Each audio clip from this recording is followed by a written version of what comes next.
بناء على طلبكم عملت لانشون اللحمة زي ما عملنا لانشون الفراخ وطلع رائع معاكم. كمان لانشون اللحمة اتعمل بطريقة مظبوطة 100%. هنستخدم مكعبات لحم أحمر. يعني ايه لحم أحمر؟ يعني لحم قليل الدسم جدا.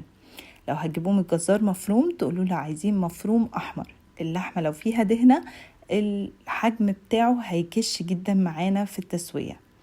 هنضربه في الكبة. لو مكعبات تضربوها تكون متجمدة نص تجميدة. تضربوها الأول، بعد كده ترجعوا تضيفوا عليها كمية المية الساقعة، وحبيت أضيف حبة البنجر كاملة علشان مش بس أخد منها اللون، كمان أستفيد من فوائدها وطعمها مش بيبان خالص. بعد كده بقى رجعت زودت عليه النشا والبهارات، ومش هنستخدم أي مرقة لأنه إحنا حاطين لحمة فهو طعمه ممتاز. انا استغربت جدا اول مره اكلته لاني اكتشفت ان اللي بناكله جاهز ما فيهوش لا لحمه ولا فراخ، ده طلع منكهات والوان طعام مش اكتر. بعد كده بقى حطيت له روست بيف. ممكن تزودوا بسطرمه لان انا حبيت فكره البسطرمه دي لما جربت نوع لانشون جاهز وكان فيه لانشون بقطع البسطرمه. بس ممكن تضربوها ضربه في الكبه خفيفه في الاخر بعد ما تزودوها علشان يطلع القوام متماسك اكتر ما يغلبكوش في التقطيع.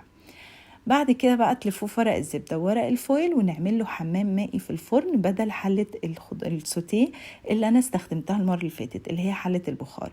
حطيته في الصينية وتحته مية سخنة، وفي نص الوقت افتحوا الفرن وزودوا المية علشان بتتبخر وممكن يتلسع من الصينية من تحت. ليلة كاملة في التلاجة قبل ما تقطعوه، وشوفوا الجمال وشوفوا القوام. وعايزة اقول لكم والله طعمه رائع. هتاكلوه هتحسوا ان انتوا بتاكلوا فعلا لانشون لحمة، وهتستغربوا من اللي احنا كنا بناكله من السوبر ماركت. ملوش علاقة بيه خالص، طعمه احلى مليون مرة. وبس كده.